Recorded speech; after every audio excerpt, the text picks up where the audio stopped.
Assalamualaikum warahmatullahi wabarakatuh. Apa kabar teman-teman semua? Semoga dalam kondisi sehat.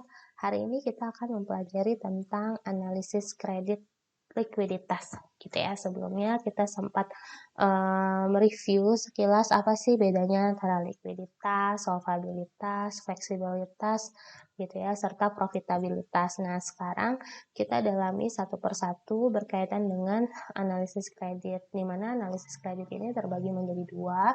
Yang pertama berdasarkan likuiditas, yang kedua adalah berdasarkan solvabilitas dan modal kerja untuk pembahasannya gitu ya. Sehingga kalau dilihat analisis kredit ini bisa dinilai berdasarkan apa aja? Ternyata berdasarkan 3 aspek tersebut.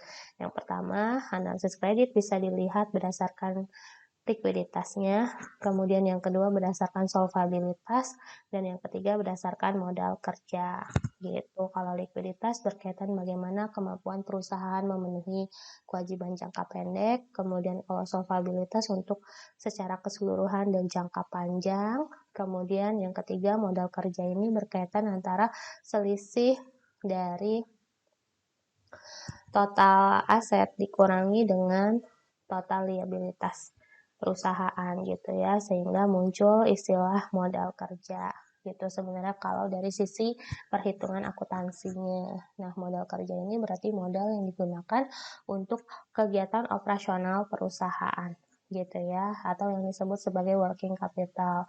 Nah, di sini untuk analisis kredit berkaitan dengan likuiditas, tadi sudah disinggung, likuiditas merupakan kemampuan perusahaan ini memperoleh kas untuk memenuhi kewajiban jangka pendeknya, gitu ya. Kewajiban jangka pendek ini harus segera kan, karena dia sifatnya kurang dari 1 tahun, sehingga perusahaan ini harus memaksimalkan kegiatan operasionalnya untuk memperoleh kas demi memenuhi kewajiban jangka pendek. Gitu. Oleh karena itu, analisis likuiditas ini ditujukan pada operasi perusahaan gitu. Sehingga ketika perusahaan ini mampu beroperasi dengan maksimal, dapat dinilai perusahaan ini mampu atau tidak menghasilkan laba dari penjualan produk atau jasa yang mereka miliki, serta apakah kebutuhan dan ukuran modal kerjanya tercapai atau tidak.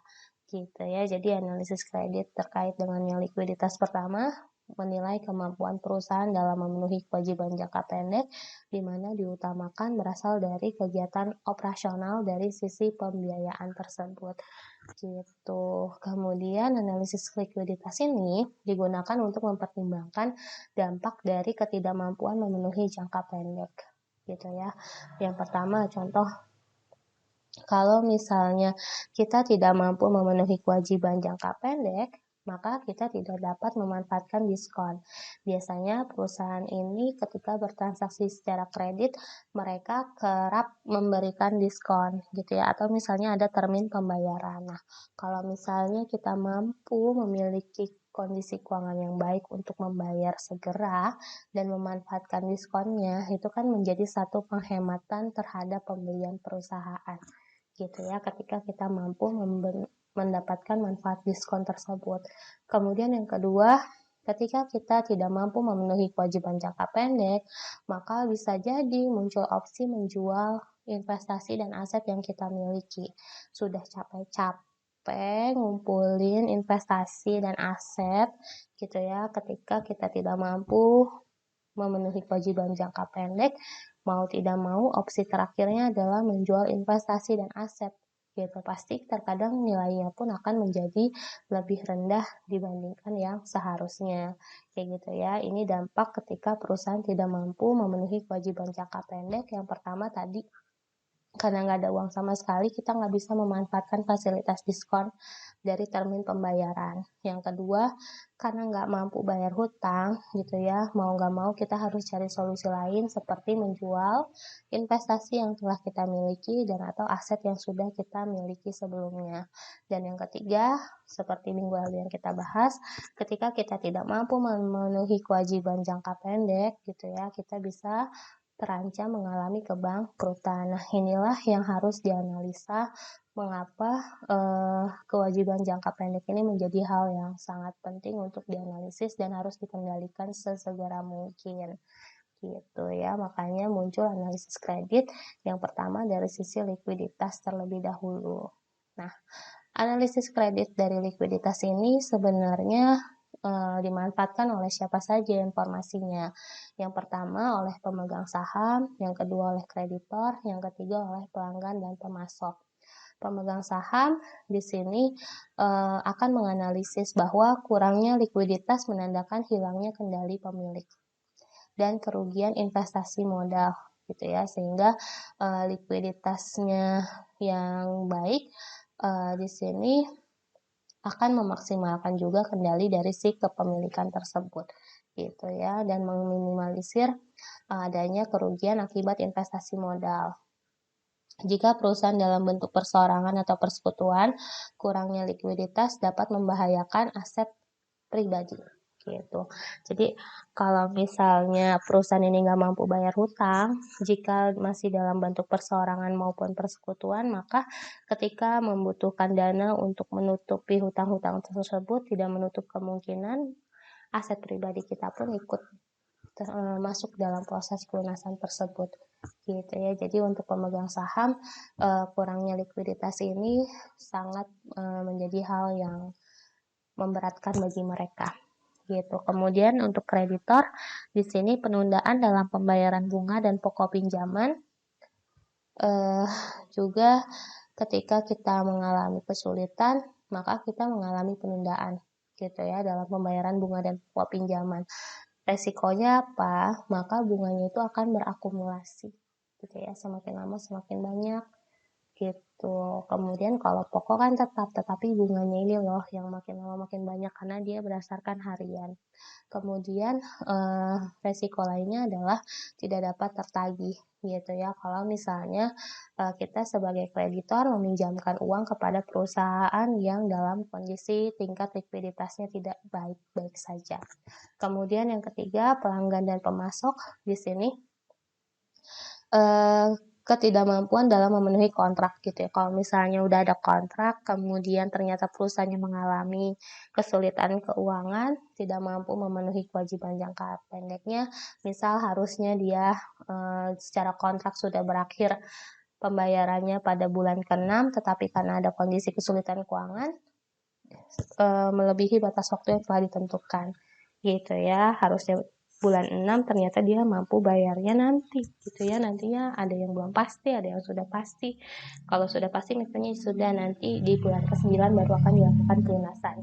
Nah secara kontrak tadi yang diharapkan hanya berjalan selama 6 bulan, maka kontrak tersebut pun tidak terpenuhi. Itu ya penjelasan berkaitan dengan analisis kredit bagi para pemegang saham, kreditor, pelanggan, dan pemasok. Kemudian likuiditas ini ada dua sifatnya. Pertama likuiditas dan modal kerja, yang kedua aktivitas operasi. Nah, ketika likuiditas dikaitkan dengan modal kerja, maka yang menjadi pertimbangan adalah aset lancarnya bagaimana gitu ya. Liabilitas jangka pendeknya sebesar apa, modal kerjanya dilihat apakah cukup atau tidak, apakah misalnya sudah dimanfaatkan secara maksimal atau belum. Kemudian ada rasio lancar dan rasio berbasis kas gitu ya. Kemudian untuk yang aktivitas operasi ketika menilai tingkat likuiditas dilihat dari likuiditas piutang gitu ya. Banyak nggak nih piutangnya, rata-rata piutangnya berapa lama ya. Kemudian perputaran persediaan serta likuiditas liabilitas jangka pendek. Nah, nanti kita lihat dia berupa rasio-rasio. Kemudian untuk selanjutnya berkaitan dengan modal kerja, di sini tadi modal kerja itu merupakan kelebihan antara aset lancar dikurangi dengan liabilitas jangka pendek gitu ya. Jadi teman-teman ketika menentukan modal kerja, dasar perhitungannya aset lancar dikurangi dengan liabilitas jangka pendek. Modal kerja ini sangat penting untuk menilai likuiditas bagi para kreditor, di mana modal kerja juga penting untuk menilai cadangan likuid yang tersedia untuk memenuhi kewajiban kontingensi. Kewajiban kontingensi ini adalah kewajiban yang tidak pasti seperti garansi salah satunya gitu ya, dan ketidakpastian arus kas perusahaan. Nah, ketika kita mempelajari arus kas kemarin, kasnya ini kan harus hati-hati gitu ya, sehingga perusahaan itu pun harus memiliki cadangan untuk arus kas mereka. Kemudian analisis modal kerja berguna untuk pengambilan keputusan dan investasi secara umum, serta kebijakan dan peraturan pemerintah. Gitu ya, jadi analisis modal kerja ini merupakan hal yang sangat penting, terutama dari sisi ketersediaan kas kita. Gitu ya, dimana tadi dikatakan modal kerja ini merupakan kelebihan antara aset lancar dikurangi dengan liabilitas jangka pendeknya. Gitu. Nah, ini untuk contoh. Misal ada PTX dan PTY, aset lancarnya untuk PTX 300.000, liabilitas jangka pendeknya adalah 100.000. Sehingga diperoleh modal kerja selisihnya tadi 200.000. Kemudian ada PTY. PTY punya aset lancar 1.200.000. Kemudian liabilitas jangka pendeknya adalah 1 juta. Setelah dikurangi sama modal kerjanya adalah 200.000. Tetapi kamu bisa menilai mana nih yang lebih unggul dari sisi pemanfaatan dari aset lancarnya terhadap liabilitas jangka pendek. Gitu menurut teman-teman yang mana? Gitu ya. Ini dilanjut pada sesi diskusi. Berikutnya, di sini berkaitan dengan rasio likuiditas, pertama ada current ratio, gitu ya, atau rasio lancar, di mana current ratio ini rumusnya adalah total aset lancar dibagi dengan total liabilitas lancar.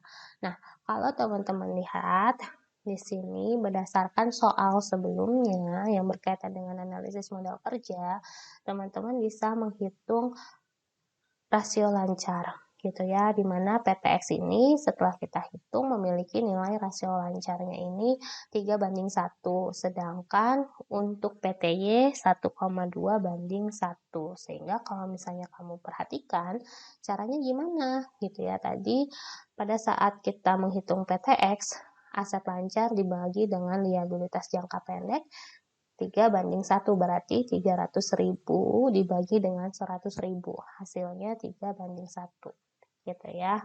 Tetapi untuk PTY gitu berarti 1.200.000 dibagi 1 juta, hasilnya 1,2:1 gitu ya. Meskipun keduanya sama-sama menghasilkan modal kerja yang sama angkanya 200.000, tetapi setelah kita analisa lebih jauh menggunakan current ratio, ternyata kemampuan PTX ini lebih unggul dibandingkan PTY. Kenapa? Karena current ratio yang dihasilkan oleh PTX ternyata 3:1, lebih besar dibandingkan dengan kemampuan current ratio yang dihasilkan oleh PTY yang terbatas hanya 1,2:1 gitu ya, sehingga ketika teman-teman lihat mana yang lebih unggul adalah PTX dalam mengelola keuangannya gitu ya. Jadi seperti ini ketika kamu melihat analisis modal kerja dan analisis likuiditas dari penggunaan rasio lancar atau current ratio. Nah, relevansinya dengan rasio lancar bagaimana gitu ya, karena di sini likuiditas dianggap relevan karena cakupan dalam proses perhitungan rasio lancar ini hanya melibatkan liabilitas jangka pendek saja gitu ya. Kemudian rasio lancar juga dianggap relevan sebagai penyangga saat terjadinya kerugian, dan cadangan dana likuid pun juga bisa dinilai berdasarkan rasio lancar. Semakin besar nilai rasio lancar, maka tingkat likuiditas atau kemampuan perusahaan untuk memenuhi kewajiban jangka pendeknya pun akan semakin besar. Gitu ya, karena cadangan dana likuidnya pun ikut menjadi lebih besar dibandingkan dengan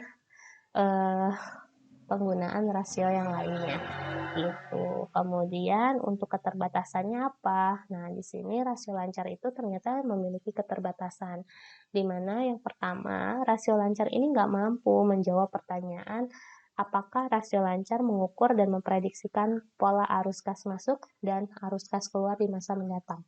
Dia nggak mampu gitu ya, karena tadi rasionya pun dihitung terbatas hanya total aset lancar dibagi dengan total liabilitas lancar. Dia tidak mampu digunakan untuk memprediksi apakah ada kas masuk atau kas keluar di masa yang akan datang. gitu ya, karena berkaitan dengan kemampuan perusahaan dalam membayar hutang. Kemudian yang kedua, apakah rasio lancar mengukur kecukupan arus kas masuk dan arus kas keluar di masa mendatang. Gitu ya. Ini keterbatasan yang pertama dari rasio lancar, karena rasio lancar ini kan tidak memperhitungkan kas saja gitu ya, tetapi dia dasar perhitungannya tadi total aset lancar, berarti semua akun yang ada dalam kelompok aset lancar gitu ya, tidak fokus untuk melihat pada kas masuknya saja atau kas keluarnya saja kayak gitu. Kemudian yang kedua, rasio lancar ini merupakan ukuran statis atas sumber daya yang tersedia pada suatu waktu tertentu untuk memenuhi kewajiban lancar gitu ya, dia terbatas. Kita melihat hanya ya udah pada total aset lancar atau sumber daya yang ada di perusahaan ini pada periode tersebut gitu ya, untuk memenuhi kewajiban lancar di periode tersebut. Kemudian yang ketiga, arus kas bergantung pada faktor penjualan, pengeluaran kas, laba, dan perubahan kondisi usaha gitu ya, yang mana hal-hal ini tidak dijelaskan di dalam rasio lancar atau current ratio kayak gitu ya. Jadi keterbatasan rasio lancar jika dihubungkan dengan kas, dia tidak mampu dianalisa gitu, karena merupakan dua hal yang bertolak belakang satu dengan yang lainnya kayak gitu. Kemudian untuk analisis komparatif tadi kita sudah praktikan ya, mana yang lebih unggul gitu, atau kalau yang sekarang ini kita melihat analisis komparatif dari rasio lancar dari tahun 1 ke tahun kedua, mana yang lebih baik gitu ya rasio lancarnya. Pasti teman-teman akan melihat pada periode tahun pertama, karena rasio lancarnya 3:1, sedangkan pada tahun kedua kemampuan perusahaan untuk menghasilkan rasio lancarnya hanya 1,5:1 gitu ya. Pokoknya rasio lancar ini semakin tinggi dia akan semakin baik gitu ya. Jadi kalau semakin rendah nilainya, maka dia semakin menurun kondisi keuangan dari perusahaan atau misalnya kondisi dari tingkat likuiditas perusahaan tersebut gitu. Kalau ini berarti dia mengalami penurunan nih gitu ya, rasio lancarnya dari tahun pertama ke tahun kedua gitu, kinerjanya menjadi lebih rendah atau tingkat likuiditasnya menjadi menurun kayak gitu. Kemudian rasio lancar ini digunakan untuk manajemen rasio. Yang pertama dari kaitannya operasi tadi ya, yang pas di awal mempercepat penagihan piutang gitu ya. Kemudian yang kedua mengurangi persediaan. Jangan sampai nanti dari total aset lancar yang dimiliki ternyata persediaan yang paling banyak nilainya. Nah, itu nggak boleh gitu ya, harus segera dikurangi dengan melakukan penjualan gitu ya. Kemudian menanggung pembelian gitu ya, atau menangguhkan gitu. Di sini menangguhkan berarti menunda pembelian, dilihat dari saldo hutang dan HPP serta membayar liabilitas jangka pendek gitu ya. Rasio lancar ini digunakan oleh manajemen untuk mempercepat penagihan piutang. Pertama, kalau misalnya pas dilihat ternyata dari total aset lancar piutangnya sangat besar nilainya, ayo segera ditagih gitu ya. Kemudian ternyata yang kedua persediaannya juga besar banget nih, ya udah harus segera dikurangi persediaannya dengan mempercepat penjualan dan dinilai lagi dengan melihat pada harga pokok penjualannya. Kemudian menangguhkan pembelian atau menunda pembelian. Ketika persediaan itu banyak, ya udah tunda dulu pembeliannya, kita keluarkan dulu dalam bentuk penjualan gitu ya. Penjualannya gimana, mau tunai atau kredit gitu ya. Kalau kredit maka teman-teman harus memperhatikan kondisi hutang gitu ya, dan harga pokok penjualannya apakah akan ada perbedaan antara yang tunai dengan yang kredit. Kemudian setelah itu, setelah teman-teman melihat rasio lancar, teman-teman akan melakukan apa? Pembayaran liabilitas jangka pendeknya. Cukup nggak gitu ya? Kalau misalnya ternyata cukup, ya sudah langsung lakukan pembayaran liabilitas jangka pendek. Gitu. Kemudian kita lihat lagi di sini untuk rasio lancar ini atau current ratio, dia itu punya aturan praktis gitu ya, atau rule of thumb, di mana aturan praktis diterapkan jika rasio lancar sebesar 2:1 atau lebih adalah baik. Maka perusahaan secara finansial dapat dikatakan sehat, gitu ya. Jadi dia itu 2:1 aja sudah bisa dikatakan baik, gitu ya. Kondisi keuangannya sudah bisa dikatakan sehat. Tetapi ada lagi nih, apabila rasio lancar yang jauh melebihi tinggi dari 2:1, juga dapat menggunakan data ini sebagai penanda penggunaan sumber daya yang tidak efisien gitu, karena terlalu banyak cadangannya gitu ya, terlalu banyak uang yang menganggur sehingga rasio lancarnya menjadi lebih tinggi gitu. Nah, di sini maka teman-teman harus perhatikan apakah dia sudah 2:1 atau belum. Kalaupun sudah, selisihnya apakah jauh, misalnya rata-rata 2:1, tetapi untuk perusahaan ini, misalnya perusahaan A, dia 6:1 gitu. Nah, itu terlalu besar rasio lancarnya sehingga dikatakan penggunaan sumber dayanya tidak efisien gitu ya. Tapi kalau misalnya 2,5:1, nah itu masih belum terlalu jauh selisihnya. 3:1 juga nggak terlalu jauh. Tapi kalau misalnya udah 4:1, 5:1, nah itu sudah harus hati-hati gitu ya. Jadi rasio lancarnya ini meskipun semakin besar semakin baik, tetapi ada dampak negatif jika misalnya kita tidak kendalikan seperti itu ya. Berikutnya untuk ukuran likuiditas dengan rasio berbasis kas ada cash to current asset ratio, di mana rumusnya kas ditambah setara kas ditambah efek yang diperdagangkan dibagi dengan total aset lancar. Kemudian ada cash to current liabilities ratio gitu ya, kalau misalnya kita mau menghitung rasio likuiditas dengan berbasis kas tadi, yang mana kalau misalnya kita hanya menggunakan rasio lancar atau current rasio aja tidak mampu tergambar antara kas masuk dan kas keluarnya, tetapi kalau misalnya ukuran likuiditas dengan rasio berbasis kas ini karena ada penggunaan kas di dalamnya, maka mungkin bisa terefleksi gitu makna dari setiap kas dan secara kas yang dimiliki oleh perusahaan dalam memenuhi kewajiban jangka pendeknya. Nah, di sini cash to current liabilities ratio, kas ditambah secara kas ditambah efek yang diperdagangkan dibagi dengan total liabilitas jangka pendek. Berikutnya untuk dari aktivitas operasi, tadi berkaitan dengan piutang usaha, semakin lama pelunasan piutang, maka semakin rendah kemungkinan tidak tertagih. Berarti semakin tinggi resiko tidak tertagihnya, gitu ya. Kualitas dan likuiditas piutang usaha ini dipengaruhi oleh tingkat perputaran piutang, di mana tingkat perputaran piutang ini rumusnya adalah penjualan neto secara kredit dibagi dengan rata-rata piutang usaha. Gitu. Kemudian berapa lama harinya gitu ya dalam perputaran piutang tersebut, maka kamu hitung total piutang usahanya dibagi dengan penjualan dibagi 360 hari. Nah, semakin lama hari penjualan dalam piutang, maka semakin tinggi kemungkinan tidak tertagihnya. Gitu ya.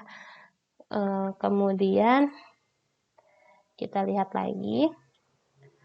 Selanjutnya adalah dari persediaan. Kalau persediaan ini berkaitan dengan tingkat perputaran persediaan atau misalnya tingkat perputaran penjualan juga sangat berpengaruhi.